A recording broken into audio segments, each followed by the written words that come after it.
দোয়াটা কি? দোয়াটা হচ্ছে বিসমিল্লাহিল্লাযী লা ইয়াদুররু মা'a ইসমিহি শাইউন ফিল আরদি ওয়ালা ফিস সামাই ওয়া হুয়াস সামিউল আলিম। ছোট না? অনেক ছোট, মুখস্থ করবেন।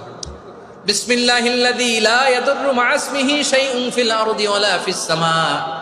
ওই আল্লাহর নাম নিচ্ছি যে আল্লাহর নামের বরকতে আকাশ জমিনের কোনো কিছু কারো কোনো ক্ষতি সাধন করতে পারে না। তিনি সর্বশ্রোতা, সর্বজ্ঞ। সুবহানাল্লাহ পড়েন। পড়বেন এই দোয়াটা, বিসমিল্লাহিল্লাযী লা ইয়াদুররু মা'a ইসমিহি শাইউন ফিল আরদি ওয়ালা ফিস সামাই ওয়া হুয়াস সামিউল আলিম। ফজরের পরে 3 বার, মাগরিবের পরে 3 বার যদি কেউ পড়ে, প্রোটেক্টেড, যে কোনো হঠাৎ বিপদ থেকে প্রোটেক্টেড। প্রোটেক্ট করেন কে? ওই আল্লাহর নাম নিচ্ছি যে আল্লাহর নামের ওসিলায় আকাশ জমিনের কোনো কিছু কোনো ক্ষতি করতে পারে না। সুবহানাল্লাহ পড়েন। আচ্ছা, এবার আমাদের জীবন